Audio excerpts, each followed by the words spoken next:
Good morning, everyone. Welcome back to Daily Cafe Chat. I'm Emily. And I'm Lisa. Happy Friday, June 12th. Friday already. We made it. Barely. And honestly, this week has been a lot. It has. And today, I want to slow it down a little. Ooh, yes, please. Tell me. Today's theme is what is working quietly underneath. Oh, I like that already. Everything in today's 3 stories has been moving for years, and we just noticed. So not headlines that broke last night, but stuff that was already happening. Exactly, the quiet kind. I am ready for that on a Friday. And today's keyword fits that. It is bespoke, spelled B-E-S-P-O-K-E. It means made custom and quiet for one specific purpose. Bespoke. Ooh, that fits today perfectly. But first, if you are new here, welcome in. Hit subscribe so you can join us every morning with your coffee. 3 news stories, 1 easy chat. 10 minutes. That's the whole show. Okay, today's menu. Topic 1, Taylor Swift just dropped a song for the new Toy Story movie, and the story behind it is sweet. A Taylor Swift Toy Story song? Okay, I am already invested. Topic 2, scientists figured out how honeybees actually make their queens, and it's not what we've been told for decades. Wait, the royal jelly story is wrong? Partly. The rest is wild. Okay, drop it. And topic 3, mangrove forests around the world have been quietly growing back. Growing back? Trees in the ocean? They are. Doing better than we knew. Okay, that's a Friday I'll take. Grab your coffee. Here we go. Let's do it. So Taylor Swift wrote a brand new song for Toy Story 5. Wait, when does that movie come out? Next Friday, June 19th. 1 week away. Okay, perfect timing. And the song dropped a week ago, June 5th. Already out, so we can listen tonight. You can. It is called I Knew It, I Knew You. Oh, that is a great title for a movie song. And here's the sweet part. It's written for one specific character. Which one?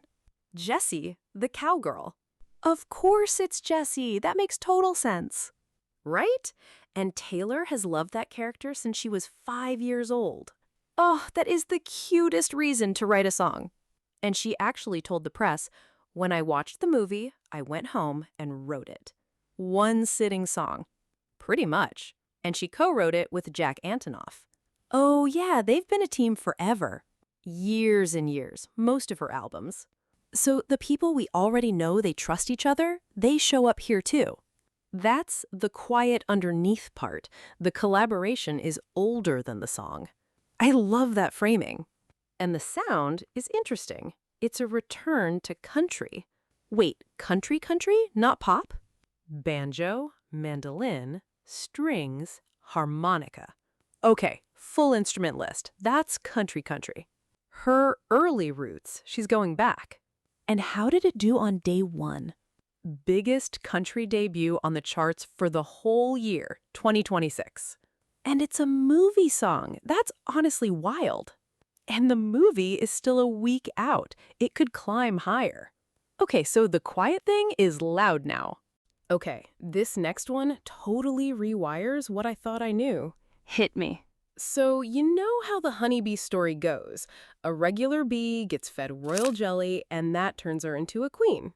Right. Royal jelly equals queen. I have heard that my whole life. That is only part of the story. Wait, really? A new paper in Nature came out last week, scientists at UC Riverside. Walk me through it. There is a whole category of worker bees we did not know about. They're called queen cell builders. A whole specialty category? Like bee architects? Bee architects, exactly. And here's what they do. They build a special chamber for the queen. A special chamber? Different from the normal cells? Completely different wax. Softer, lower density, different chemistry. A custom wax? Exactly. The researchers actually call it bespoke wax. Bespoke? Like a tailored suit? That's the word. Tailored for the queen. Okay, and the bees know to make this just for her. They know. And here's the wild part. To build it, they raise their own body temperature. They get a fever on purpose? Up to around 40 degrees Celsius, they call it fever. That's a lot for a bee. For a bee? Huge. And the heat actually changes the wax itself. So it's heat plus custom material plus the jelly? All of it. And the researchers tested it. They moved queen larvae into regular wax cells. Same food, wrong room. Yep, most of them died. So the wax actually matters. It really does. The lead researcher had a great line for it. He compared the whole hive to Buckingham Palace. Okay, that's a powerful image. His point was, the whole colony is doing the work, not just one ingredient. Beehive coronation, basically. Okay, last story, and we are going planet scale. Yes, take me there. Mangrove forests around the world are growing back. Wait, growing back? For real? For real. A new study came out last week in Science, Tulane University. Tulane, New Orleans. Right, and they looked at 40 years of satellite data. 40 years of satellites just for trees? Mangroves specifically, yeah. 4 decades of watching one coastline from space. Quiet work. Very quiet. So the story until now was sad. Between the 80s and 2010, we lost a lot. How much?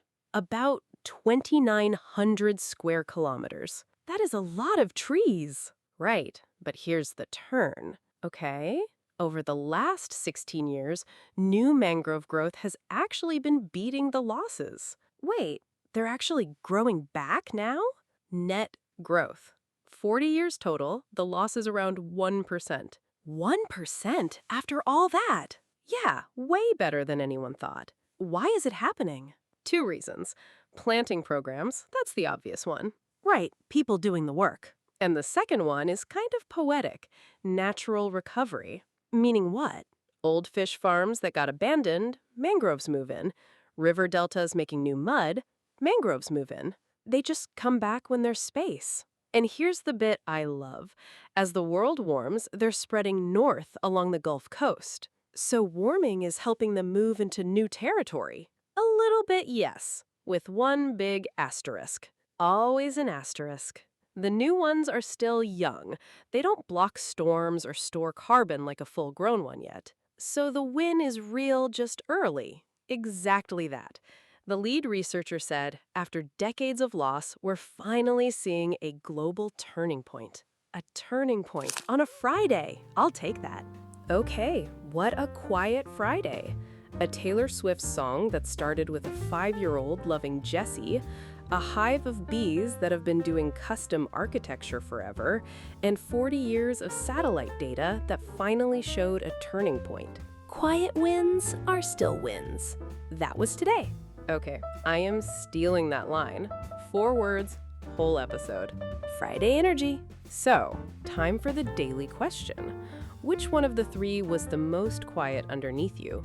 Okay, that is a fun phrasing. Option A, Taylor Swift and Jack Antonoff making something sweet. The friendship one. Got it. Option B, the bees doing custom palace architecture. Or option C, the mangroves rebounding for 16 years before we noticed. A, B, or C.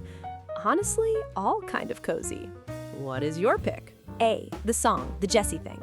I figured. I just love the image of her watching that movie and going straight home to write.